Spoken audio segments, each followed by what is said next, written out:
兄姐妹，我们今天有一首新的诗歌，我们欢迎君王降临。好，这首歌在唱的时候，我们如同是欢迎主耶稣来到我们的当中，所以这是一个热情的邀请，也是求耶稣来我们的当中鉴察我们。所以我们先来学习这首新歌。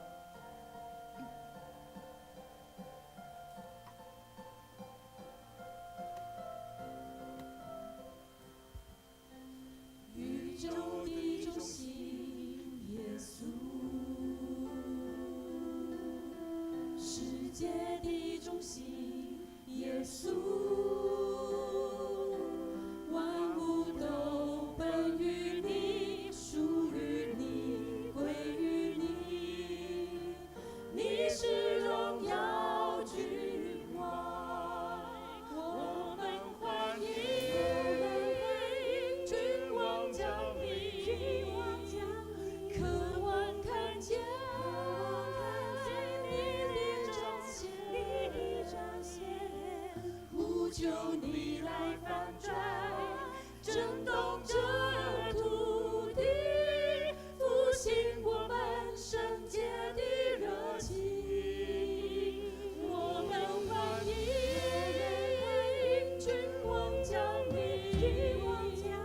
同心高举圣洁的名，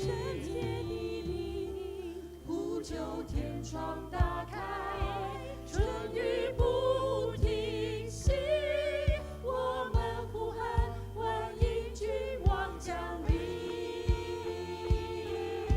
我们就求神把他的恩典，就像雨一样降临在我们的当中，所以我们必须求，用力的求，大大张口，大大充满，求恩膏如雨来浇灌我们。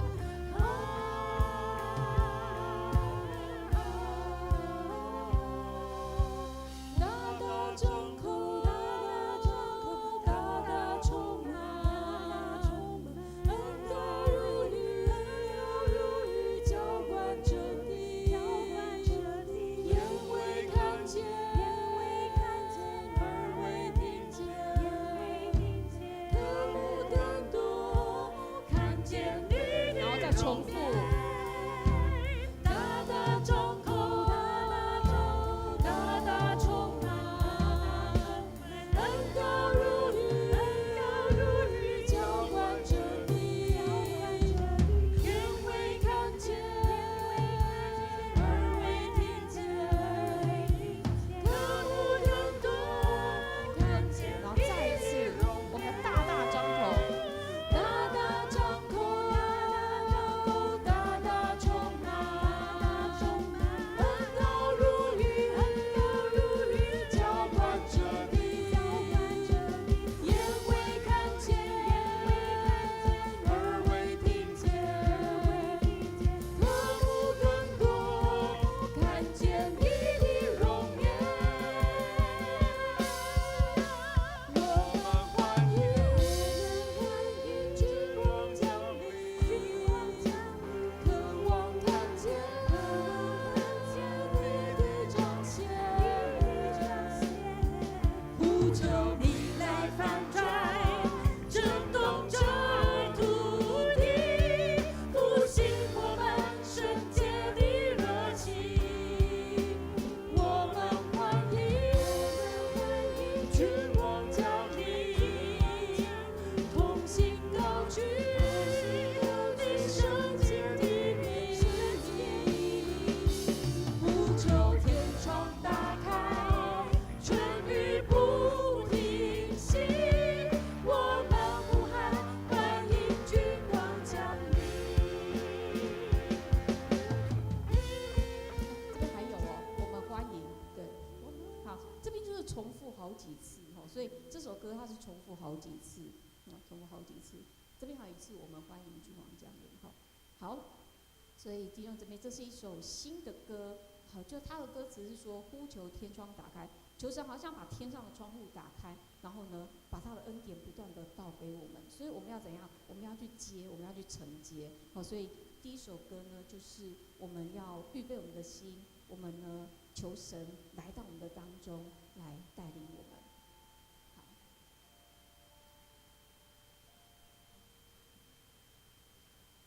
那我们还再列一下那个第三首歌，第三首歌也是我们的回应诗。好，我的生命献给你，这曾经唱过一次，那可能大家不太熟悉。那这回应诗，回应诗就是说我们跟神讲的话，主啊，我领受恩典，那我愿意呢，怎么样来回应你的恩典？所以他说，完全的顺服，完全的降服，这或许很困难，但是我们就是一再一再的来学习，献上生命，献上生命给最爱的耶稣，完全顺服，完全降服，因你恩典是我得以侍奉你，你的宣召没有怀疑。我的生命献给你，我的生命献给你，背起十架跟随你，愿你的荣耀彰显在我生命，我的心不要忘记你如何为我舍命，耶稣我爱你，喜乐地跟随你。好，这边说到耶稣我爱你，喜乐地跟随你。所以弟兄姐妹，你跟随耶稣是喜乐的吗？还是带着重担？所以这首歌也是就重复这些，献上生命给最爱的耶稣，完全顺服，完全降服，因你恩典是我得以侍奉你，你的宣召没有怀疑，我的生命献给你，背起十架跟随你，愿你的荣耀彰显在我生命，我的心不要忘记你如何为我舍命，耶稣我爱你，喜乐地跟随你。好，我们就练习到这里。好，记得喜乐的跟随耶稣哈。所以盼望我们等一下来唱这些不同的旋律、不同的意义的敬拜赞美诗歌的时候，我们的心都真的是能够敞开。第一首是迎接君王降临，我们就是热切的期待耶稣在我们的当中。好，第二首是何等恩典，我们谢谢他这么样大的恩典，竟然临到我们这些不配的人。第三首也是我们的回应诗，主啊，我愿意把生命献给你。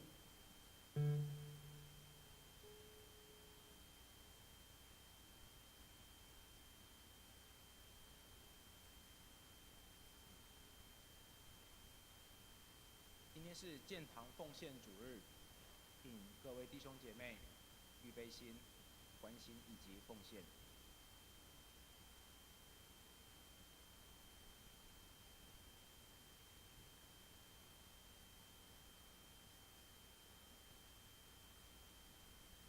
我是全能的上帝，当在我面前行走，做完全的人。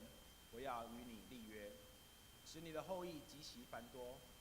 我要与你以及你世世代代的后裔坚立我的约，成为永远的约，是要做你和你后裔的上帝。好，我们一起来用这些诗歌来敬拜我们的神。那我们的敬拜是各样的形式，我们相信上帝都喜悦。所以如果你愿意站起来也可以，但如果你觉得你身体呢，就是你喜欢坐着敬拜也是可以，我们就是自由形式的敬拜。那我们第一首，我们就以欢迎君王降临来预备我们的心，求神临在我们的当中。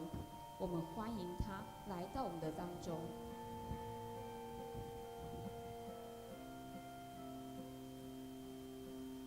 宇宙的中心，耶稣，世界的中心，耶稣，万物都本于你，属于你，归于你。你是荣耀君王，我们欢迎君王降临，渴望看见你的彰显，呼求你来翻转，震动这土地，复兴我们圣洁的热情。我们欢迎君王降临，同心高举你圣洁的名，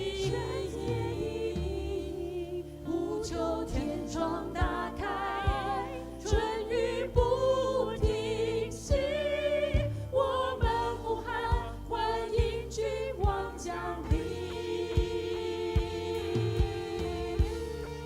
如果你想要举手敬拜也可以，你想要闭上眼睛敬拜也可以。我们相信各种形式的敬拜，神都喜悦。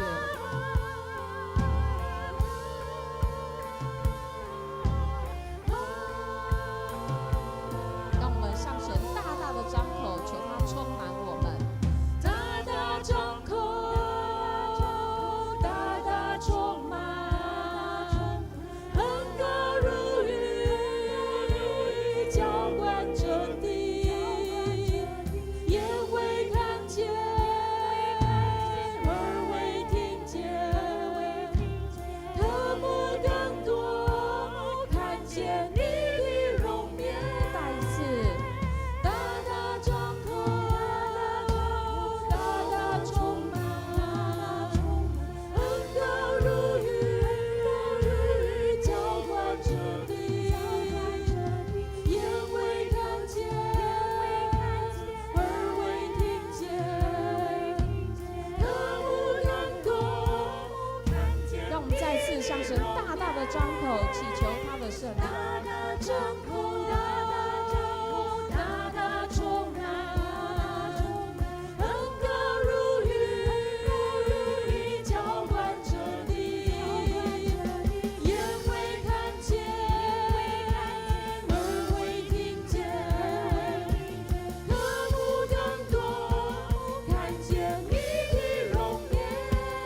这个世界如果没有耶稣，我们可以想象是何等的状况吗？如果不是耶稣在十字架上的恩典，我们会是什么样的一个人呢？所以盼望我们用这首何等恩典来回应他。主啊，求你开我的心，让我能够看见这大的恩典。何等的恩典竟然临到我们！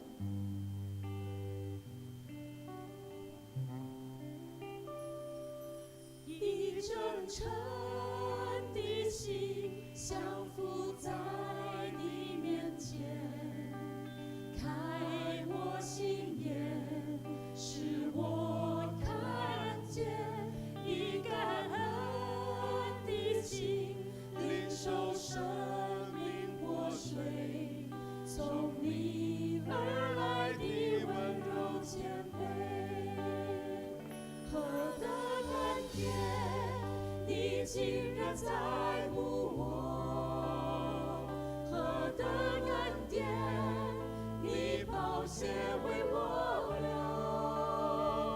何等恩典，你以尊贵荣耀为我冠冕，我的罪必充满赞美。神认识我们，他顾念我们。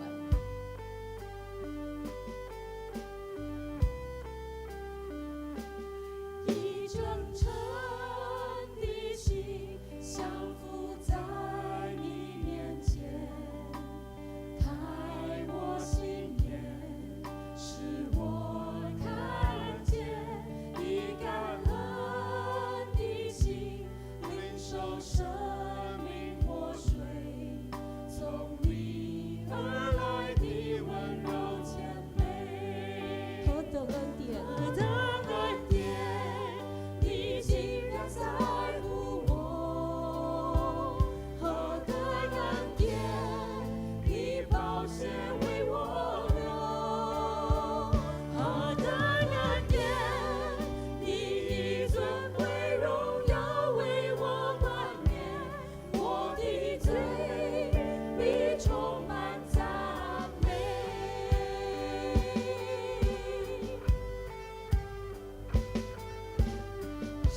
谢谢耶稣，如果不是他的恩典，我们怎么能够站在这里呢？所以弟兄姐妹们，我以上帝的慈悲劝你们，将身体献上，当作活祭，是圣洁的，是上帝所喜悦的。你们如此侍奉，乃是理所当然的。不要效法这个世界，只要心意更新而变化，叫你们查验何为上帝善良、纯全、可喜悦的旨意。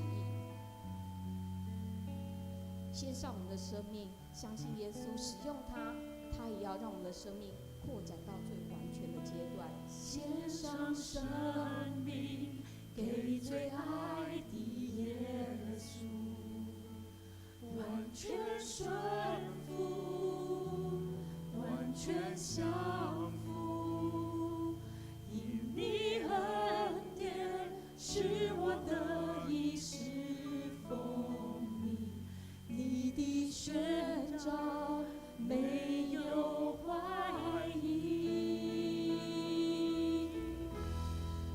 我的生命献给你，背起十架跟随你，愿你的荣耀彰显在我生命，我的心不要忘记你如何为我舍命，耶稣我爱你，喜乐地跟随你。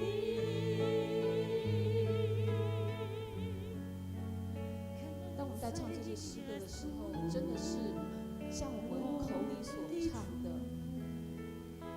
献上生命给最爱的耶稣，完全顺服，完全降服，因你恩典使我得以侍奉你，你的宣召没有怀疑，我的生命献给你，背起十架跟随你，愿你的荣耀彰显在我生命，我的心不要忘记你如何为我舍命，耶稣我爱你，喜乐地跟随你。不要效法这个世界，只要心意更新而变化，我们就能查验何为上帝善良、纯全、可喜悦的旨意。赐给我属于你的梦想，带着你国度在天上，赐给我奔跑不倦的力量，如鹰展翅上腾翱翔。主使用我的生命献给你，背起十架跟随你，愿你的荣耀彰显在我生命，我的心不要忘记你如何为我舍命，耶稣我爱你，喜乐地跟随你，我的生命献给你，背起十架跟随你，愿你的荣耀彰显在我生命，我的心不要忘记你如何为我舍命，耶稣我爱你，喜乐地跟随你，耶稣我爱你，喜乐地跟随你。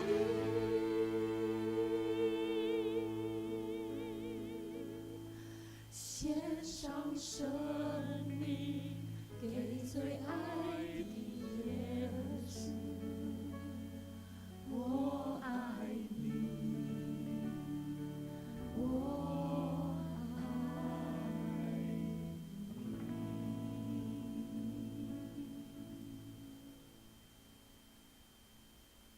们一起用使徒信经来做我们的信仰告白。我信上帝全能的父，创造天地的主。我信我主耶稣基督，上帝的独生子。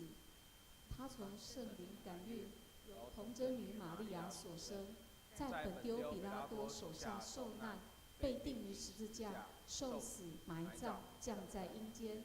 第三天从死人中复活，升天，坐在全能父上帝的右边，将来必从那里降临，审判活人与死人。我信圣灵，圣而公的教会，圣徒的相通，罪的赦免，身体的复活，永远的生命。阿们。请坐。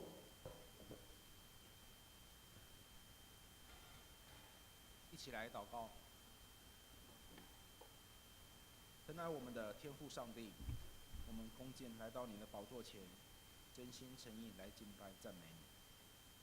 你是创造宇宙万物的上帝，你的慈爱和恩典是我们生命中最重要的依靠。主啊，我们感谢你拣选我们成为你的儿女，因为有主耶稣宝血的拯救，我们的生命才能得着平安，我们才能从患难中心存盼望，活在你的爱、宽容以及永恒的恩典里。你的慈爱比生命更广阔，你的恩典比天还高远，你的真理比海洋更深远。你是慈爱、公义以及全能的上帝，但是我们却常常忘记你的疼爱，总是遵从我们的私欲，赢过遵从你的真理，又误用你的恩赐，造成许多的浪费及不公义，又破坏环境，造成大自然的繁殖。因此，我们现在受到许多的天灾及疫情，甚至是战争的纷扰。主啊，我们现在愿意将我们的心向你敞开，愿主你光照我们，我们愿意认罪悔改，求你再一次用你的宝血洗净我们一切的罪和不义。愿主你可以怜悯我们，不再纪念我们的罪过，使我们能够守节心清的来寻求你的面，让我们的祷告能够到达你面前。慈爱怜悯的上帝，我们要为着乌克兰以及以色列地区的百姓来祷告。愿主你以诚实、公义成为盾牌来保护他们，看顾保守在战火中的百姓，挪去他们的惊恐。恳求主你也赐下公义，以给当权者智慧，让他们能够找出和平的方式，达成共识来结束战争。主啊，我们要为了教会的发展来祷告。教会是你的肢体，是你在世上的代表，是我们彼此关爱和支持的家。求主你能够让我们清楚地看见异象，带领我们刚强壮胆向前。愿主你祝福我们的牧师及长子及所有的同工兄弟姐妹，让他们在教导服事的时候都能够充满圣灵的力量与智慧。我们相信，若是你愿意成就你美好的旨意，你也必供应我们所需要的。我们也愿意献上我们自己来为主你所用，为你奔跑，传扬福音的道路，服侍人就像是服侍你一样，吸引更多的人都回到教会做礼拜。新的一年，教会新的事工计划也持续在进行。愿主你赐给我们有和睦的心，有带领我们前面的道路。愿你所有的计划都能够成就，也帮助我们顺服圣灵的引导，在我们每个人的属灵生命上面都有所长进。弟兄姐妹们都彼此相爱，保守单纯爱主的心，并且做一个真正背起十字架跟随主耶稣的基督徒，让世人能够看见福音的大能，也愿意来相信主。我们将一切的颂赞、荣耀都归于上主。我们诚心献上以上祷告，这时也要照主耶稣所教导我们的祈祷文神祈祷。我们在天上的父，愿人都尊你的名为圣。愿你的国降临，愿你的旨意行在地上，同行在天上。我们日用的饮食，今日赐给我们，免我们的债，如同我们免了人的债，不叫我们遇见试探，救我们脱离凶恶。因为国度、权柄、荣耀，全是你的，直到永远。阿们。一起来攻读今天的经文，记载在罗马书4章13节到25节。因为上帝给亚伯拉罕他后裔承受世界的应许，不是借着律法，而是借着信而得的义。若是属于律法的人，才是后世，信就落空了，应许也就失效了。因为律法是惹动愤怒的，哪里没有律法，哪里就没有过犯。所以人做后世是出于信，因此就属乎恩，以致应许保证归给所有的后裔，不但归给那属于律法的，也归给那效法亚伯拉罕信的人。亚伯拉罕所信的是那叫死人复活、使无变为有的上帝。在这位上帝面前，亚伯拉罕成为我们众人的父，如经上所记：“我已经立你做多国之父。”他在没有盼望的时候，仍存着盼望来相信，就得以做多国的父。正如先前所说，你的后裔将要如此。他将近100岁的时候，虽然想到自己的身体如同已死，撒拉也不可能生育，他的信心还是不软弱。人仰望上帝的应许，总没有因不信而起疑惑，反倒因信而刚强，将荣耀归给上帝，且满心相信上帝所应许的必能成就。所以这也就算他为义。算他为义这句话不单为他写的，也是为我们将来得算为义的人写的，就是为我们这些信上帝使我们的主耶稣从死人中复活的人写的。耶稣被出卖是为我们的过犯，他复活是为使我们称义。讲到，请陈美玲牧师讲到，题目是因信得生。弟兄姐妹，大家平安。今天我们要一起从罗马书这段经文一起来做一些思考。我们人很喜欢发问，有的问题呢问了，并不是真的要问问题，或许这个人问你问题是为了跟你拉近关系。就如同有人问你说你今天过得好吗？问的人不一定真的想知道你今天过得怎么样。所以呢，如果你真的把你一天到晚的事情从头到尾讲述一次给他听，他可能呢半途呢就找机会逃跑了。但是有些问题问得很好，却无法以一个标准很像数学1+1等于2的这样的明确的回答来回答他。这时候就要用许多的时间，用许多的论述来说明。还记得在去年少年组的辅导来问我，因为这些年轻人问他2个很大到不知道该怎么回答的问题。第一个问题是人为什么要活着，这是关于存在的问题。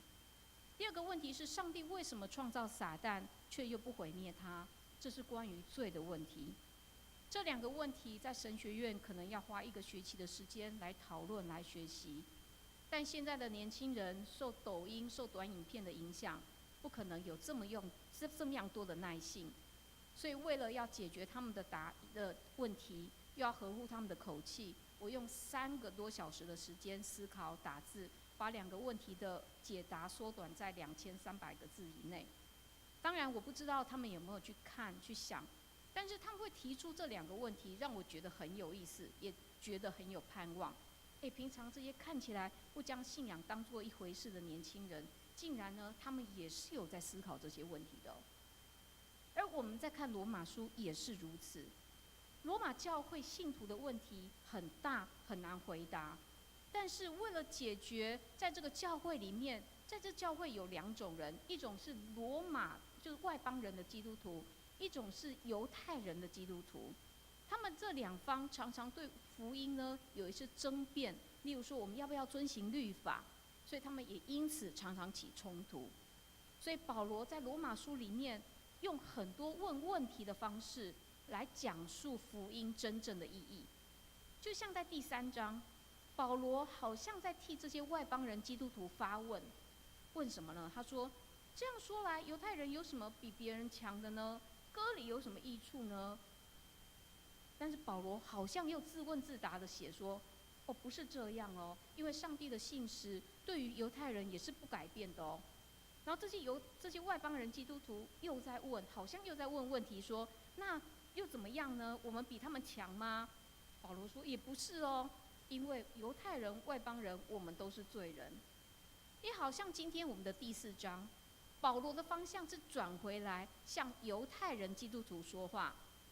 保罗是一个好的老师，所以他知道要向犹太人基督徒说话，特别是在讲信、相信这种很抽象的概念的时候，要怎么讲才会有效果。所以保罗提起了他们的祖先亚伯拉罕，就在向这些犹太人基督徒说：我讲的信，如果你们想知道是怎么一回事，那来看看我们的祖先亚伯拉罕吧。对于犹太人来说，亚伯拉罕有一种很特殊的地位，他是开国元老，而且上帝第一个向他说话的一个人。但是保罗强调，亚伯拉罕他伟大的地方不是在于他做了什么事情，而是在于他的信心。还记不记得，当上帝要亚伯拉罕说：你呢，离开本地、本族、本家，往我所要指示你的地去的时候，上帝没有说是哪个方向去哪个地方哦，上帝没有指明。但是亚伯拉罕他没有任何的辩驳，他没有怀疑，他就出发去到那个不知道在哪里的那个地方。保罗提出这一点，就是要让犹太人基督徒知道，亚伯拉罕被上帝拣选，不是他很仔细小心的遵行律法，而是他完全的相信上帝，愿意把自己交给上帝。保罗说，这就是信。因着这样的信，所以亚伯拉罕被上帝看为是一个义人。弟兄姐妹，这对我们来说是很简单的一个概念，但是对于从小长期遵行律法的犹太人来说，这是非常难以接受的一种观念。因为犹太人生下来就是要遵行律法，他们觉得我就是要行善，要有好的行为才能够得到上帝的喜悦。可是保罗所说的完全打破他们的观念。保罗提醒我们，从我们祖先亚伯拉罕的身上可以看见，被上帝拣选不是我们做了什么事情，也不是某一国的国民，也不是我们身上有一种记号而被上帝拣选。唯一的方式就是相信上帝，相信上帝所说的话。这也是我们基督教跟犹太教很大的一个差别。虽然我们信的是同一位神，但是基督教的思想就是我们人永远没有办法靠自己来得到上帝的喜悦。我们所能做的就是相信上帝的应许已经透过耶稣基督完全实现。然后我们怎么做？我们孤注一掷来接受上帝的话，来相信上帝的话。我想这也是我们基督徒最大的福分，因为我们不需要靠着虐待自己，不需要靠着积功德、做好事来得到上帝的爱。我们所必须做的就是完全接受上帝要给我们的爱。但是一个真实的信徒，他也不会因此滥用这样的一个爱，不会滥用这样的恩典。他会以他一生的时间来查看自己所行所言是不是配得如此的恩典。我想这个就是上帝给我们的产业。我们不是犹太人，但是因着我们相信上帝，所以我们有福分可以得到原本我们没有办法得到的这样的一个恩典。弟兄姐妹，如果提到产业，我们都很在意。我们会想说，如果呢，我们的家族在分财产的时候，我会得到什么？所以我们常常也听到许多家族因着分财产的问题，就在那边吵架，甚至呢打起了官司。面对世界上会消失的财产，我们都会这么样的在意了。那对于那个不会消失信仰的产业，我们是不是在意呢？我们是不是很想要得到呢？所以我们来看看保罗提醒的这3项产业。第一项是上帝的应许。上帝的应许是什么？应许在希腊文有2个字，完全截然不同的2个字。第一个应许是有条件的，譬如说，你今天要好好的考试，你考100分，我才会爱你，有条件式的。但是保罗在这边用应许，不是用这样的应许。保罗用另外一种应许，没有条件、出于内心的应许。我如果用人的关系来讲，保罗好像是在说，上帝好像我们的父母亲，不管这个孩子长得可不可爱，他是不是聪明，每次都考第一名，父母亲就是毫无条件、毫无保留的付出爱。上帝也是这样的爱我们，这个就是应许。而第二个产业就是相信，信就是毫无保留，就像亚伯拉罕那样的相信。第三种是恩典，恩典就是原本我不配得到，但是我竟然得到了。上帝的恩典白白赐给我们这些原本不配的人。所以保罗在这边用这三样的产业，有一个很有意思的地方，他就是来对比犹太人的律法主义。因为犹太人总觉得我遵行了律法，所以上帝才会喜悦我。所以14节到15节呢，保罗在这边说，若是属于律法的人才是后嗣，信就落空了，信就没有用了，应许也就失效了，应许没有用了，因为律法是惹动愤怒的，哪里没有律法，哪里就没有过犯。哪里没有律法，哪里就没有过犯，是什么意思呢？就像现在我们在过斑马线的时候，所有的车子都要停下来，让行人先过，否则这台车呢，它就是违规。但是记不记得很早以前，当我们人呢在过斑马线的时候，我们都要很小心，即使是绿灯，人可以行走，但是我们要非常小心，因为有的车它才不管你绿不绿灯，它咻一下子就开过去了。为什么？因为当时候还没有制定必须让行人先走过的法律，所以开车的人即使他冲过了斑马线，他也不会有犯错的概念。所以法律是为了犯罪而存在的，就是这样的一个意思。第4章我们就很清楚看见，保罗他很清楚的把2条路摆在这些犹太人基督徒面前。第一条是你们常有习惯遵行律法，靠自己努力的路，但是这条路呢，注定是失败的。第二条路呢，是我们倚靠神的恩典，相信他，信任他，把自己交给他。所以在16节到17节，保罗开始讲述这条恩典之路。保罗说，这条恩典之路呢，是人做后嗣，是出于信，因此就属乎恩，以致应许保证归给所有的后裔，不但归给那属于律法的，也归给那效法亚伯拉罕之信的人。亚伯拉罕信的是那叫死人复活、使无变为有的上帝。在这位上帝面前，亚伯拉罕成为我们众人的父，如经上所记，我已经立你做多国之父。为什么我还要把罗马书这样的经文一再放出来，然后一再的再讲述一次？刚刚思慧不是念过了吗？因为其实罗马书它很复杂，如果我们不再多看几次，我们可能没有办法明白保罗所讲的是什么。在这边，亚伯拉罕所信的是让死人复活、使无变为有的上帝。保罗这么说。但如果你回想亚伯拉罕的一生，他有经历过吗？他有经历过那个死人复活的事情吗？他有经历过那个从无变有，上帝从无创造到有的这样的一个经过吗？没有。那为什么保罗会如此说呢？所以以下的经文，保罗继续的解释。在18节，保罗说，他在没有盼望的时候，这个他是亚伯拉罕。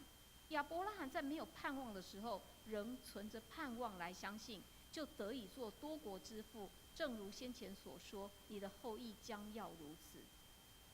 上帝应许亚伯拉罕，亚伯拉罕啊，将来你会成为万国之父，很多人会从你呢而出，你的子孙会像天上的星、海边的沙那样多。但是，上帝在讲这样子话的时候，亚伯拉罕连一个孩子都没有，那怎么可能多到像天上的星、海边的沙呢？不过亚伯拉罕他相信上帝，虽然一开始他很软弱，一开始他会怀疑，所以一开始他用自己的方法替自己立了一个后代，叫做以实玛利。但是当他人生越走，他呢对上帝是越有盼望。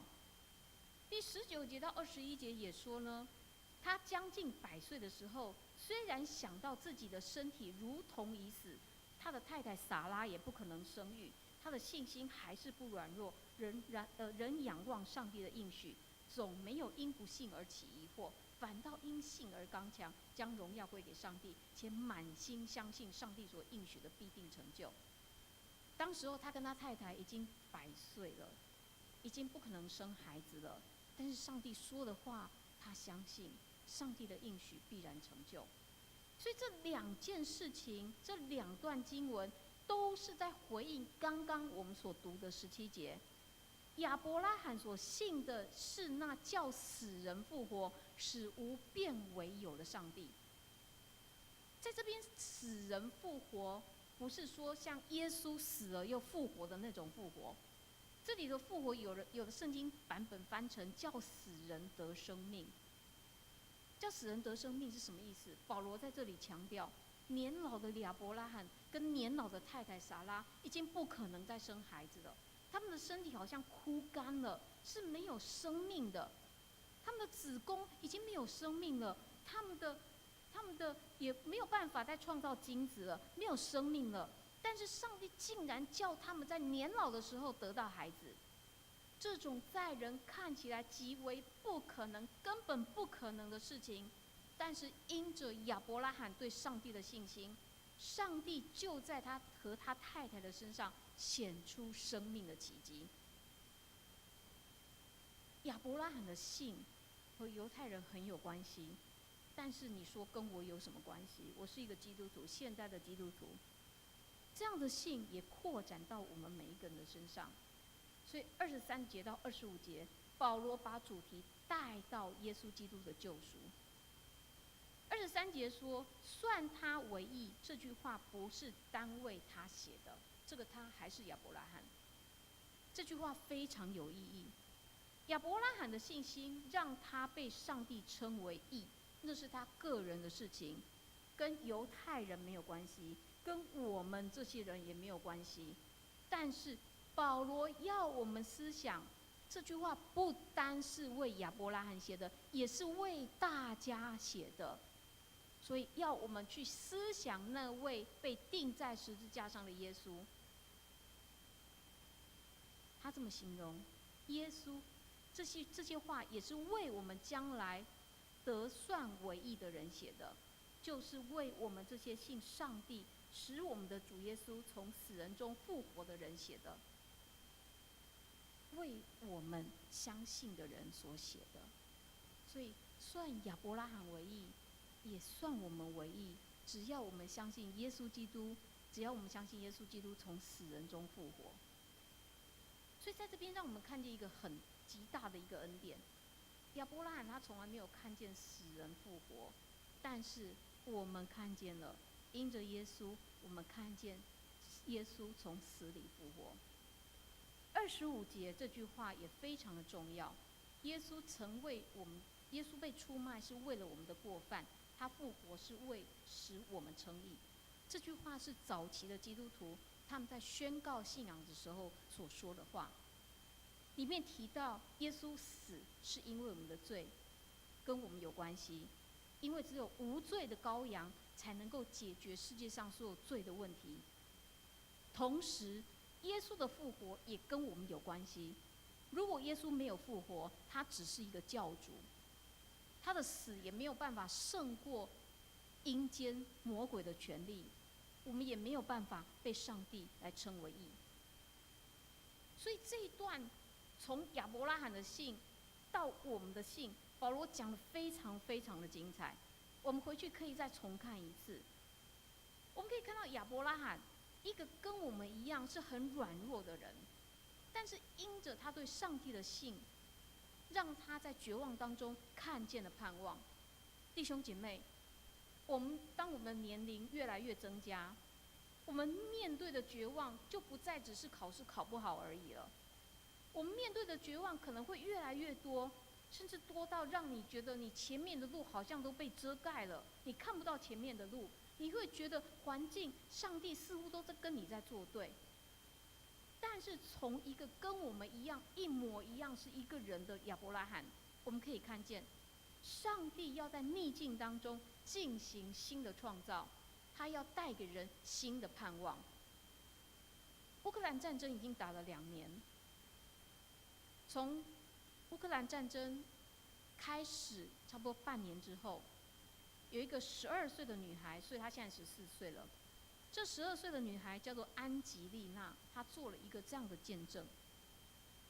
在乌俄战争一爆发，安吉丽娜的爸爸，她的爸爸是一个牧师，她的爸爸就带着他们全家逃到那个乌克兰西部比较安全的一个地方，把太太把孩子安置好之后，这个牧师马上就去到战事最严重的扎波罗热这个地方去服务他的同胞。所以安吉丽娜的妈妈就带着孩子呢逃到德国，但是他们在德国住了3个月，他们决定回来帮助爸爸在那里的服侍。所以他们到了爸爸服侍的地方扎波罗热，安吉丽娜这12岁的孩子跟爸爸在难民接待中心接待那些难民，他帮忙煮饭，帮忙分发食物。这个孩子分享说，因为他曾经当过难民，所以当他看见那些很疲倦的难民来到他面前的时候，他很了解他们的心情，因为很多人已经失去他们的亲人朋友。所以安吉丽娜她会尽最大的努力，用最大的笑容来迎接、来款待他们。这12岁的女孩也分享，她的生活当中因着战争产生非常大的变化，因为她搬到这个扎波罗热这个新的地方，所以她没有任何的朋友，她也没有办法上学，因为她的学校变成避难所，所以她只能透过网络来上课。但是这个女孩子也分享，这场战争完全改变她，因为在战争发生之后，她开始学会更加信靠上帝，信靠上帝的话。她也更加确信她的父母亲所教导她的那些关于上帝的应许都是真的。她特别分享一段经文，提摩太后书1章7节，因为上帝赐给我们的不是胆怯的心，乃是刚强、仁爱、自制的心。所以她开始学习怎么样把上帝的话应用在生活里面。她说呢，在战争发生之前，她只是一个12岁的孩子，帝国国小可能6年级的孩子，所以她对上帝的经历很少，她信心也很小。但是战争开始之后，她的信心不断受到操练和挑战。所以每天他们的日子就是飞弹或者火箭不断的飞来飞去，他们必须逃难，必须避难。但是他学会了在和平的时代，他不知道的倚靠，而且他相信上帝会保守他们。最后安吉丽娜也说，虽然没有人知道这场战争什么时候会结束，但是他确信，他信靠的是信实、永不放弃人的上帝。这个就是人在逆境当中得到新的创造，得到新的力量，让人不致绝望的一种力量吧。这个就是新的生命，让我们在绝望中不至于死亡，让我们在绝望中不至于灰心。但是我们这个新的生命绝对不是靠着自己做什么而换来的，唯独依靠耶稣基督的牺牲，我们才能够得到。所以如果没有耶稣，这个世界会是一个什么样的世界？如果没有耶稣，我会是一个什么样的人？但是因着耶稣，我的生命来被更新。我因着耶稣，我的生命，我可以在这世界上，即使很黑暗的世代，我仍旧可以过着有盼望的生活。而且，在结束地上生命的时候，我知道我要往哪里去。所以期待我们能够常常思想，我是不是真的让耶稣在我的心里面做王掌权呢？而最好的方式就是我们来检验自己，是不是在生活当中真的实现倚靠上帝，因为上帝会在逆境当中有新的创造。我们是不是真的实践这句话？我们是不是真的相信上帝是使死人复活，使无变为有的上帝？我要用2个小故事来做我的结论。在1567年的8月，亚维拉的德兰修女，有人翻成是德勒撒修女，她准备要建造一座修道院的时候，她没有钱，他手上只剩5块银币，但是别人就说：“哎呀，修女，你这样子怎么造修道院啊？”他呢一点都不怕，他说：“我德勒撒算不了什么，这一点银钱算不了什么，可是天主德勒撒这几块钱可以做任何的事情。”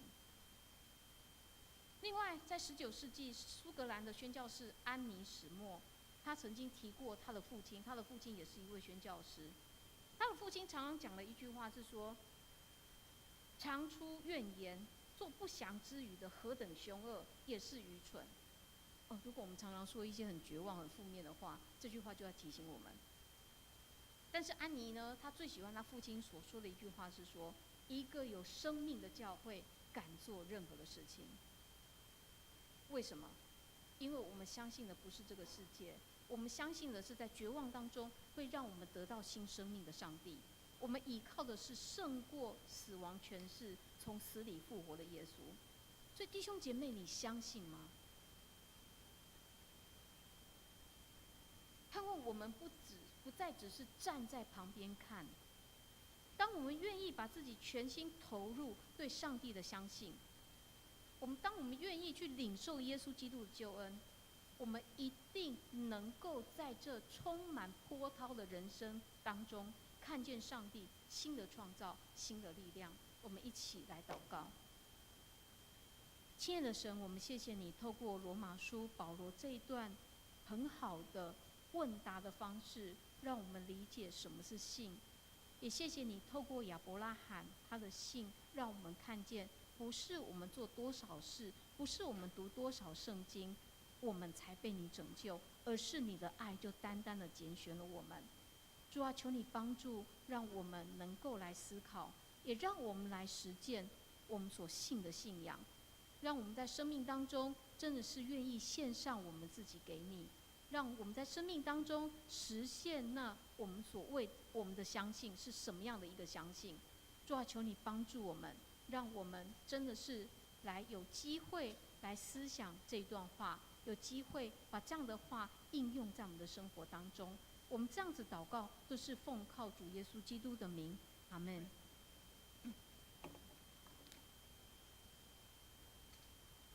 一起来练2遍今天的金句。于是他叫众人和门徒来，对他们说：“若有人要跟从我，就当舍己，背起自己的十字架来跟从我。”马可福音8章34节。于是他叫众人和门徒来，对他们说：“若有人要跟从我，就当舍己，背起自己的十字架来跟从我。”马可福音8章34。一起来唱诗回应上帝的话：“我的生命献给你。”请起立。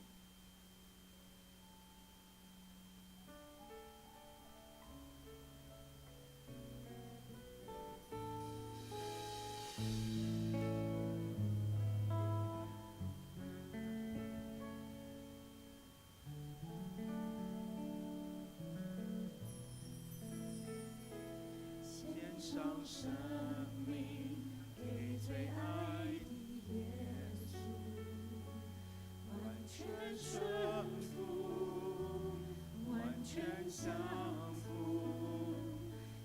因你恩典是我的衣食丰裕，你的宣召没有怀疑。我的生命献给你，背起十架跟随你，愿你的荣耀彰显在我生命。我的心不要忘记，你如何为我舍命。耶稣，我爱你，喜乐地跟随你。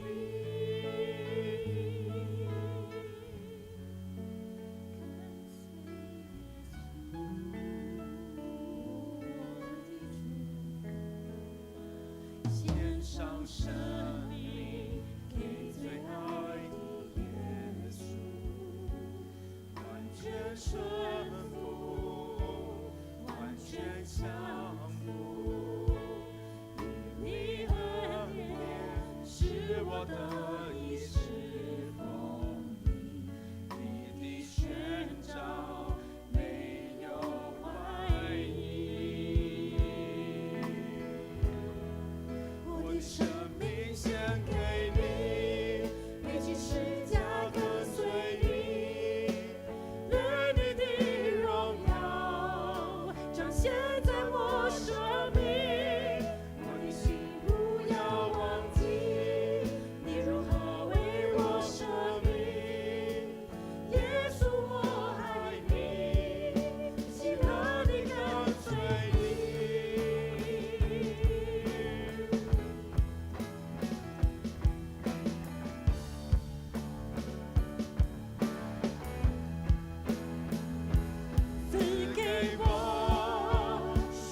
坐。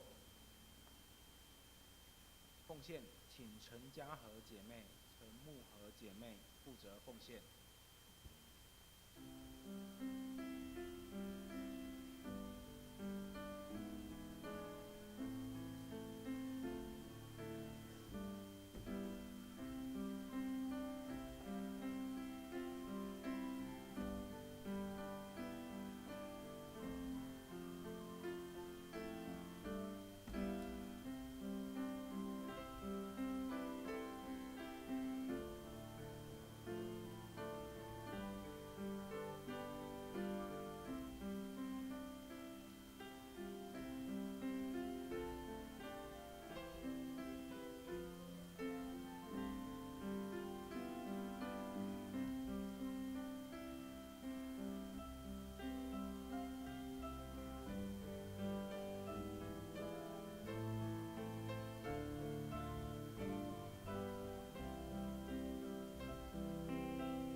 起立，一起来唱奉献的诗歌。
消息报告：第一点，教育组与摩西牧区小组事工，今日下午1点到3点要邀请台湾神学院灵性諮商张雅慧教授主讲适当使用人格9型灵性关怀讲座。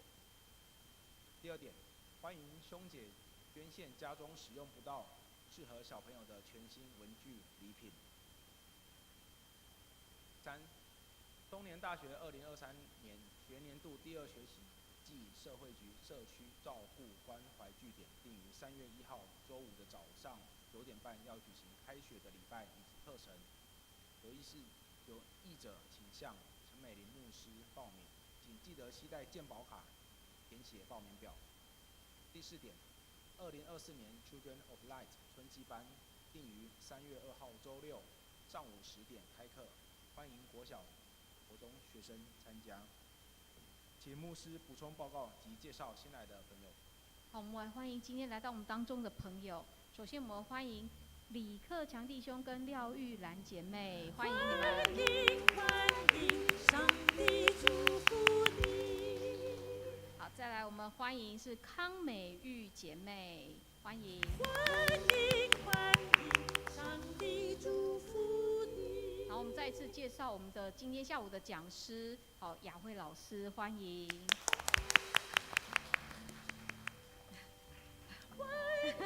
欢迎，上帝祝福你。好，那我们教会呢也充满了很多的喜事。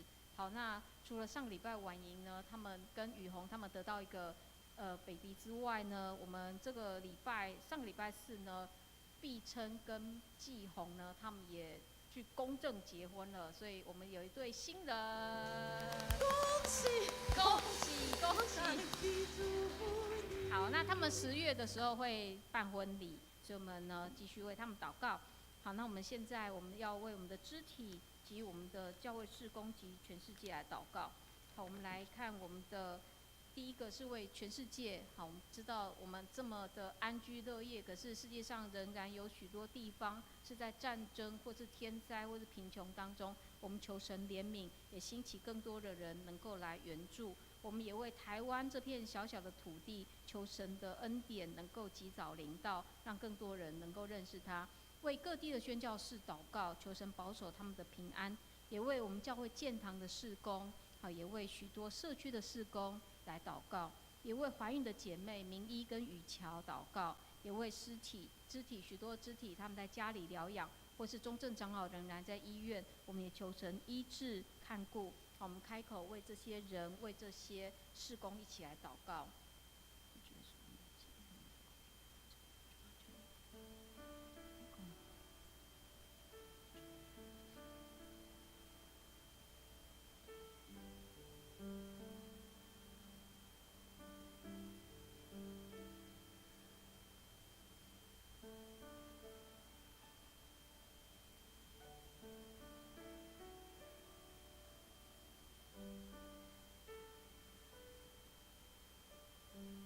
亲爱的耶稣，谢谢你来到世界上，为我们的罪死在十字架上，让我们能够因着这爱聚集在一起，让我们能够在这里敬拜你。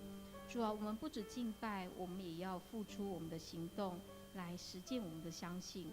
同时，我们也要祷告，不仅为了自己的需要祷告，我们也要常常为了肢体、为了世界、为了我们所看见的教会的事工来祷告。主啊，首先我们求你看顾我们的肢体，求你保守怀孕的姐妹明一跟雨乔，保守他们和他们腹中的胎儿，也保守婉莹她生产完的恢复。主，我们也为了我们长期在家里或是在医院的弟兄姐妹祷告，求你医治帮助，让他们在病痛当中仍然对神你有盼望。我们也为教会祷告，我们的教会从3月开始有这些社区的工作也即将陆续的开始，也求你保守，让我们所接触，无论是年长者或者是到孩童，所有的人都因着我们的付出而看见耶稣你的爱。我们也为建堂的事工祷告，这样的事工何其的困难，但求主凝聚我们，让我们有意向，让我们能够同心合意，朝着这个目标前行。我们也为各地的宣教士祷告，求你带领保守各地的宣教士，让他们都能够平安，让他们所做的工作都能够得蒙上帝的保守。也为台湾祷告，求你复兴我们，求你鼓励我们，让我们能够愿意对我们90%还没有认识你的同胞，让我们勇敢的来宣扬福音，宣扬这福音在我身上的一个改变。主，我们也为全世界来祷告，特别为许多在战争、饥饿、天灾当中受害的人祷告，或在极权当中生活的人祷告。求你保守，也求你兴起你的时候，让我们看见你奇妙的作为。主啊，将弟兄姐妹交在你的手里，求你看顾，让我们无论是学业、工作，或是我们的信仰生活，都能够在上帝你的带领之下，一步一步走向你所喜悦的方向。我们这样子祷告，都是奉靠主耶稣基督的名，阿们。一起来唱颂荣圣诗，正诗第400首，愿主的爱与你同在。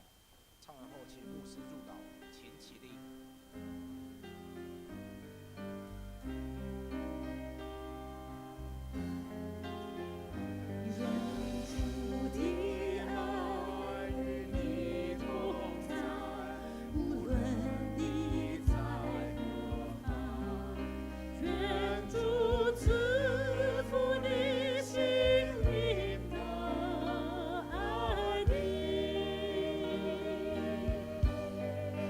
主的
愿主耶稣基督的恩惠、天父上帝的慈爱、圣灵的感动，永远与你们同在。阿门。让我们一同在主的平安与爱当中互道平安。